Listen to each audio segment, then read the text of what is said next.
the East-West decoupling that we are seeing is gaining new momentum as geopolitics is leading to more fragmentation in global markets. America First is looking more like America only as relations with France, Canada, Brazil, India, and Russia are increasingly fractured, and a chance to mend the rift with Beijing is closely watched as Trump plans to visit China. In an executive order published yesterday evening, Trump released revised tariffs for many nations, also formalizing recent deals. Updated duties ranging from 10% to 41%, and all goods considered to have been transshipped to avoid applicable duties are also to be subject to an additional 40% tariff. The tariffs take effect in 7 days. Tariffs on Canada were also raised from 25% to 35%. Several big US trading partners, including India and Taiwan, were hit with higher levies of 25% and 20% respectively, having failed to reach a deal with Washington ahead of the deadline. Also, countries who buy more from the US than they sell to the US will get the lowest tariff of 10%, while those running small trade deficits with the US face a roughly 15% tariff. However, many still see a lot of execution issues, with the uncertainty only slightly abated. We could also be seeing a slowing in pace of global rate cuts as the European Central Bank approaches the end of its easing cycle. The Bank of Japan yesterday kept its policy rate unchanged at 0.5%, but still delivered a hawkish surprise by sharply upgrading its FY 2025 inflation forecast to 2.7%. The US Federal Reserve remains cautious, and investors are still unsure what the Bank of England's next moves could be. Jerome Powell struck a hawkish tone while holding rates steady, also calming fears that the intense pressure on him could erode central bank independence.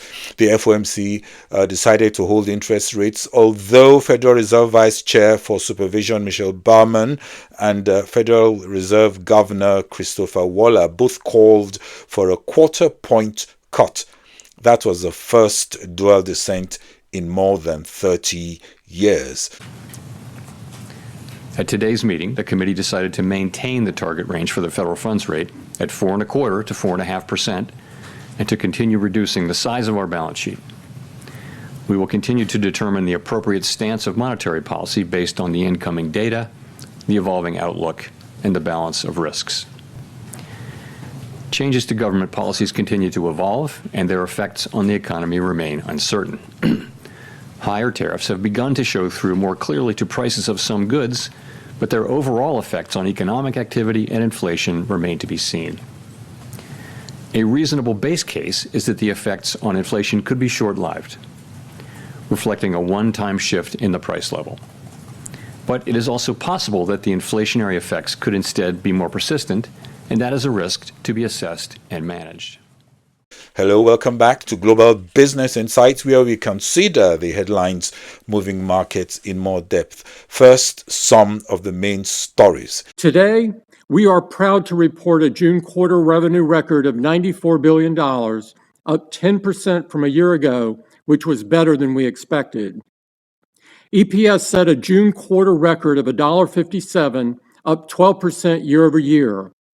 We saw an acceleration of growth around the world in the vast majority of markets we track, including Greater China and many emerging markets. And we had June quarter revenue records in more than 24 countries and regions, including the US, Canada, Latin America, Western Europe, the Middle East, India, and South Asia. These results were driven by double-digit growth across iPhone, Mac, and services. We set a June quarter record for iPhone, which grew a strong 13% year over year. We saw iPhone growth in every geographic segment and double-digit growth in emerging markets, including India, the Middle East, South Asia, and Brazil. Mac continued to see excellent results, with revenue up 15% year over year. And we set another all-time revenue record in services, which grew 13%, with double-digit growth in both developed and emerging markets. We see AI as one of the most profound technologies of our lifetime. We are embedding it across our devices and platforms and across the company. We are also significantly growing our investments. Apple reported earnings topping Wall Street expectations in the June quarter for profit and revenue. iPhone sales jumped 13% year over year, and overall revenue grew 10%. It was also Apple's largest quarterly revenue growth since 2021. iPad sales and wearables, however, struggled, with iPad revenues down 8% and wearables also down 8.64% during the quarter. Notably, Apple saw its China sales in the quarter rising 4% on an annual basis to $15.37 billion. Markets expected a bringing forward on stocking up of iPhones ahead of tariffs, which may have helped the June quarter. So far, reports suggest higher US tariffs on Indian goods are unlikely to slow the role of India as the key hub for manufacturing iPhones, even if this implies more expensive smartphones for US consumers. Indeed, Apple has realigned its India exports to almost exclusively serve the US market. Apple shares closed down 0.71% but spiked up in after hours. Although Amazon reported a solid second quarter earnings, with earnings per share at $1.68 versus the estimate of $1.33, also up from $1.26 per share last year, and revenues reaching $168 billion above $162 billion expected, also up 13% on the year. Revenue at Amazon Web Services was up 18% in Q2 to $30.9 billion. Amazon shares closed up 1.7%, but its stocks sank in after-hours trading. This was due to disappointing Q3 operating income guidance, which suggested galloping costs despite apparently shrugging off fears that tariff policies could weigh on earnings and the good progress they are seeing with artificial intelligence drive. Wall Street gave up gains, with major indexes closing down lower despite Microsoft and Meta earnings reports. Markets are somewhat more concerned with inflation and tariff jitters than with growth. The market rally is not broadening, increasingly limited to defense-related sectors and AI-driven optimism amid large headcount cuts and cost pressures weighing on most players. Tariff-sensitive sectors like consumer discretionary retail, which include things like cars, apparel and electronics, entertainment, consumer durables, and luxury, are seeing more pressures and cutting their guidance for future quarters. Stoking the concerns over inflation, we saw the Fed's key inflation gauge come in just a bit above expectations in June, raising slightly more doubts on lowering interest rates in September. The core Personal Consumption Expenditures Price Index, which strips out the cost of food and energy, rose 0.3% month on month and 2.8% from a year, slightly more than expectation for a 0.29% monthly and 2.7% annual gain. Earlier, we saw the U.S. economy growing at much stronger than expected pace in the second quarter, up 3%, helped by a turnaround in the trade balance and renewed consumer strength. In Germany, inflation, that is change in the consumer price index, was steady at 2% in July, above the market expectation of 1.9%. On a monthly basis, the CPI rose by 0.3% after staying unchanged in June.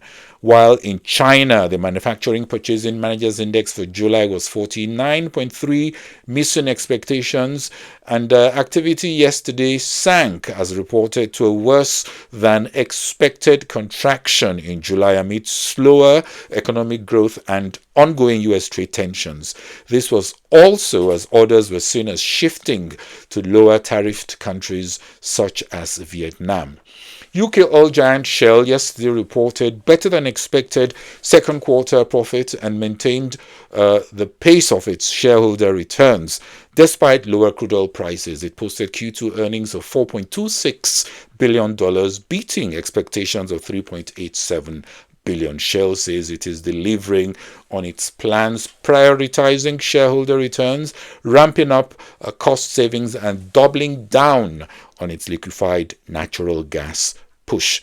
This week was heavy on big tech news as analysts seek to understand how big tech is turning artificial intelligence into revenue and what it's costing them to do so. Microsoft shares jumped, closed up 3.95% yesterday after it reported earnings per share of $3.65, better than $3.37 per share expected. Revenues came in $76.44 billion, also beating expectations thanks to record revenues from the cloud business. On the AI front, Microsoft continues to face data center infrastructure shortages as it ramps up capacity to meet demand for running artificial intelligence models. Meta's stock closed up 11.25% yesterday after its second quarter earnings outperformed expectations, and the company offered a better than expected outlook for Q3. The earnings release reassured investors amid Meta's AI spending and hiring spree.